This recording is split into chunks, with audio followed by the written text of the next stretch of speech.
துணை முதலமைச்சரின் பிறந்தநாளை முன்னிட்டு சார் நாட்டுப்புற கலைஞர்களுக்கெல்லாம் வேலை வாய்ப்பு கிடச்சிருக்கு. இன்றைக்கி கரகாட்டம் தமிழ்நாடு முழுக்க ஏற்பாடு பண்ணப்பட்டிருக்கு. அவனுக்கு போன வாட்டியே சொன்னேன்னு, உதயநிதி பிறந்தநாள் அன்னைக்கு முறை சொல்லி எத்தனை பேஜுன்னு பாருன்னு பார்த்தியா?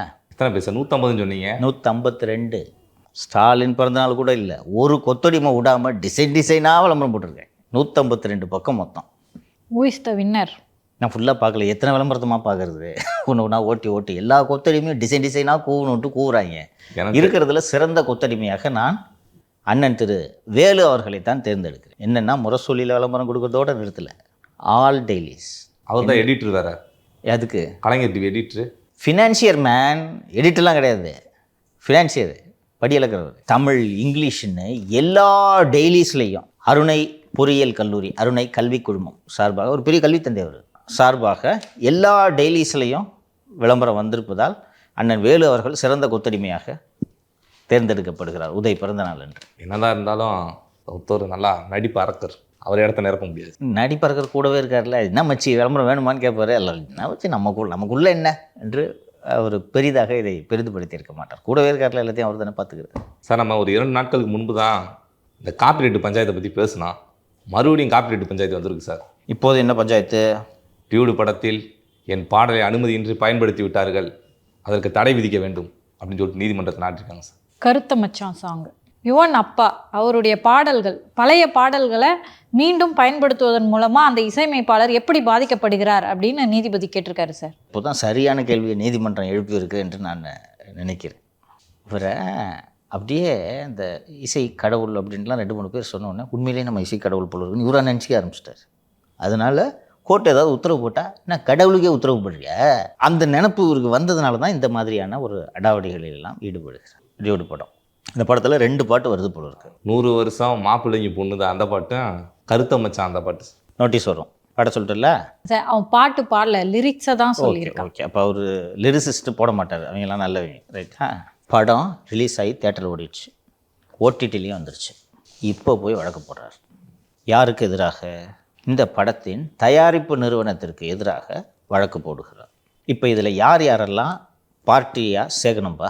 இளையராஜா ஒரு தரப்பு மனுதாரர், எதிர் தரப்பில் யாரெல்லாம் சேர்க்கணும்? டியூடு பட தயாரிப்பாளர், வெரி குட். அந்த இவர் பாடின பாட்டை வாங்கியிருப்பாங்க உரிமையாளர் அவர், அப்புறம் அவர்கிட்டருந்து ஒருத்தர் வாங்கியிருப்பார்ல அவர்.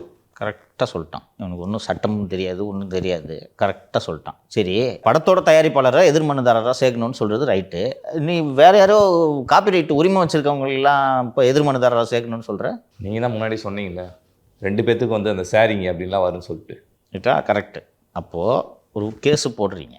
அந்த கேஸு போட்ட உடனே அந்த தயாரிப்பாளர் வந்து என்ன சொல்கிறாருன்னா, சார் நான் இந்த பாட்டுக்கு ஒருத்தன் ஓனர் இருக்கான்ல, காப்பிரைட் வச்சுருக்கான்ல, அவங்கிட்ட ரைட்ஸ் வாங்கிக்கிட்டு தான் நான் இந்த பாட்டை இங்கே யூஸ் பண்ணுறேன்னு சொல்கிறாரு. சொல்லும்போது அப்போ அந்த பாட்டுக்கு ரைட்ஸ் வைக்கிறவனே நீ பார்ட்டியாக சேர்க்கணுமா இல்லையா? சேர்க்கலை. அந்த பாடலின் உரிமத்தை வைத்திருக்கும் நிறுவனம் சோனி நிறுவனம், ஓகேவா?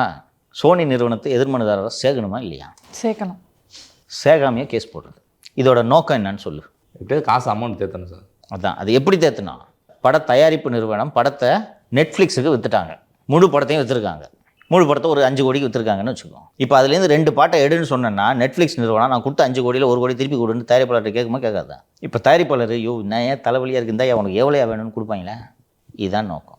இதற்கு பேர் அடாவடியா இல்லையா? அதாவது இப்போ தான் வந்துட்டு ரீசெண்டாக தான் அந்த காப்பிரைட்டு சட்டத்தில் வந்துட்டு அந்த இசையமைப்பாளருக்கும் தயாரிப்பாளருக்கும் உரிமை இருக்குது அப்படின்னு சொல்லிட்டு சொல்கிறாங்க. ஆனால் அதுக்கு முன்னாடியே வந்து இந்த பாடல் பாடப்பட்டு அப்போ இருந்த காப்பிரைட்லால முழு அதிகாரமும் தயாரிப்பாளருக்கு தான் இருக்குது அப்படின்னு சொல்லிட்டு வேறு சொல்கிறாங்க. ஓனர், ரைட்டா?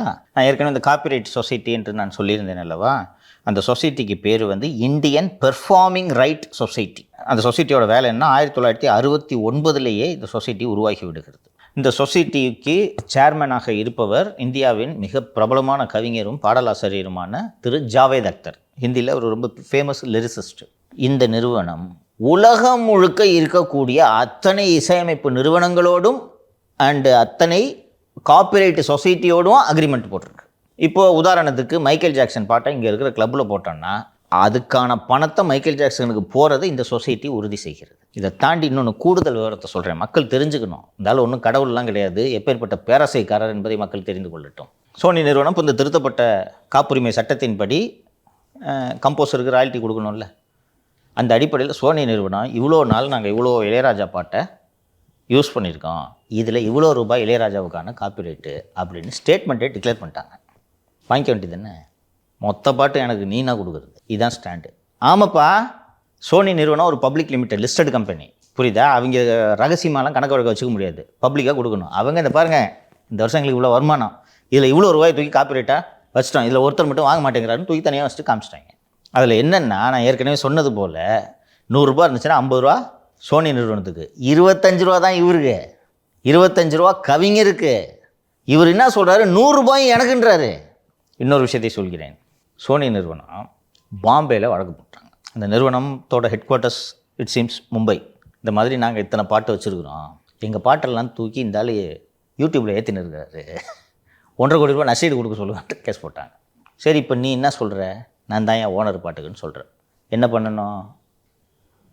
பாம்பே ஹைகோர்ட்டில் போய், சார் எனக்கு தான் சார் சொந்தம், இசை கடவுள் சார், நான் எப்போ நான் பாட்டு போட்டேனோ அந்த பாட்டு முழுக்க எனக்கு தான் சார் சொந்தம், தேவைப்பட்டால் ஜட்ஜி முன்னாடி பாடி வேறப்போ நான் போய் காட்டுங்க, அதானே பண்ணணும். ஒரு முறை கூட பாம்பே ஹைகோர்ட்டில் அப்பியரன்ஸ் காட்டல இளையராஜா. பதிலுக்கு என்ன பண்ணுறாரு தெரியுமா? அந்த பாம்பேயில் இருக்கிற கேஸை மெட்ராஸ்க்கு மாற்றுங்கன்னு சுப்ரீம் கோர்ட்டுக்கு போகிறார். எப்படி? ஏன்னு சொல்லுங்கள். ஏன்னா தமிழ்நாட்டில் அவரோட மரியாதை தெரியும், மரியாதையாக நடத்துவாங்கன்னா. அப்படி சொல்வதை விட இன்னும் எளிமைப்படுத்தி, இங்கே இருப்பவர்கள் எல்லாம் அந்த பாடலை கேட்காமல் தூங்க முடியாத நீதிபதிகள் இருக்கலாம் அல்லவா? இப்போ டெல்லியில் இருக்கிற இந்திக்கார ஜட்ஜுக்கு என்னன்னு தெரியும்? நான் தான் ஏற்கனவே சொன்னேன், இந்தியில் ஒன்றும் ஒரு பெருசாக சோபிக்கலன்னு சொன்னேன். கோனே இளையராஜான்னு வாங்க, ரகுமான்னு சொன்னால் அவங்களுக்கு தெரியும், ஓ ரங்கீலா படியா சாங், ஏ கவுனே அப்படின்றவாங்க. அதனால இங்கே எடுத்துன்னு வாங்க. சுப்ரீம் கோர்ட்டு பொத்தனாப்பில் போய் பாம்பேயில் கேஸை நடத்துட்டுருச்சு. சரியா? நீதிபதி நேற்று சரியான கேள்விகளை எழுப்பியிருக்கிறார். இப்போ பழைய பாடல்கள் எல்லாம் 30 வருஷம் கழிச்சுலாம் எடுத்து அதை இந்த ரீமிக்ஸ் மாதிரி ஏதோ பண்ணுறதுனால உங்களுக்கு நல்லது தானேங்க, அதில் என்னங்க உங்களுக்கு சிக்கல் அப்படின்னு சரியான கேள்வி தான் எழுப்பியிருக்கிறார். இப்போது இந்த ஜென்ரேஷனுக்கு, இந்த குறிப்பாக ஜென்சி ஜென்ரேஷனுக்கு, உனக்கு இந்த கருத்த மச்சான் பாட்டு முன்னாடி கேட்டிருக்க நீ? அப்போல்லாம் கேட்டது சும்மா இப்போ தான் இந்த ரீல்ஸில் வருது. அவ்வளோ ஹிட் இந்த பாட்டு. புதுநெல்லு புதுநாத்து அந்த படத்தில் எல்லா பாட்டும் ஹிட்டு, பிரமாதமாக இருக்கும். நாடோடி தென்றல்னு ஒரு படத்தில் பாட்டு கேட்டிருக்கியா நீ? இதெல்லாம் அதை ஒட்டி வந்தது, அவ்வளோ பிரமாதமாக இருக்கும். நாடோடி தென்றலில் பாட்டு மணியை மணிக்குள்ளனா நல்லா அவரே பாடினதுன்னு நினைக்கிறேன், நல்லாயிருக்கும். இப்போ உங்கள் ஜென்ரேஷனுக்கு இந்த பாடல் அறிமுகமாகுது இல்லை, இதுக்கு நீ சந்தோஷம் தானே பண்ணணும். ஆமாம், இல்லைன்னா எனக்கு இந்த பாட்டு தெரிஞ்சிருக்காது இல்லை. எக்ஸாக்ட்லி. இல்லைன்னா இந்த டம்மு டும்முன்னு இந்த அனிருத் போடுற பாட்டை தான் கேட்டுட்டு இருப்பீங்க, இதான் மியூசிக் போட இருக்குன்னு நினச்சின்னு இருப்பீங்க இல்லையா? இப்படியும் பாட்டு போடலான்றதெல்லாம் உங்களை சென்று சேருது. இது ஒரு கலைஞன் மகிழ வேண்டாமா? உனக்கு இது போகவே கூடாதுன்னு நினைக்கிறாரு. இன்னொன்று, இந்த பாட்டு நல்லா தான் இருக்குது, இது உனக்கு போகணுன்னா நீ இளையராஜா அஃபிஷியல் யூடியூப் சேனலுக்கு போய் தேடி எடுத்துன்னு 30 வருஷத்து சாங்கை போட்டு கேட்டு பார்ப்பியா நீ? அதில் நான் பார்க்குறேன், அந்த இளையராஜா அஃபிஷியல் சேனலில் 30-40 வருஷத்துக்கு முன்னாடி வந்த பெயர் தெரியாத படங்கள் இருக்குது. அந்த படம்லாம் ரிலீஸ் ஆன சுவடு தெரியாமல் ஓடி போயிருக்கோம். ஆனால் ஒரு பாட்டு 2 பாட்டு பிரமாதமாக இருக்கும் அதில். இதை தேடி பிடிச்சி நீ எப்படி போய் கேட்ப? அதில் யாருக்காவது பிரோஜனம் இருக்கா? இப்போது நீ பாட்டு கேட்கணுன்னா உனக்கு இப்போ லேட்டஸ்ட்டாக இந்த கண்ணுமொழி பாட்டு தெரியும், நேராக போய் கண்ணுமொழின்னு அடிப்பேன். நான் சொன்ன அந்த மணியை மணிக்குயிலேன்னு ஒரு பாட்டு இருக்குன்னு உனக்கு தெரியுமா? தெரிஞ்சால் தானே தேடுவேன்.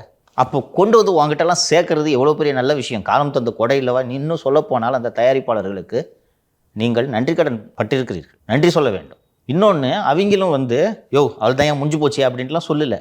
ரிவைஸ்டு காப்பிரைட் லா ஆக்டின் படி உங்களுக்கு ராயல்ட்டி தராங்க. நீ கேட்க ராயல்ட்டி வருது. அதெல்லாம் முடியாது, எனக்கு தான் சொந்தம்னா போய் பாம்பே கோர்ட்டில் போய் பதில் சொல்லு. ஸோ நீதிபதி சரியான தீர்ப்பை ஒத்தி வைத்திருக்கிறார். நல்ல தீர்ப்பு வரும். இளையராஜாவின் அடாவடிக்கு நீதிமன்றம் முற்றுப்புள்ளி வைக்கும் என்று நான் நம்புகிறேன்.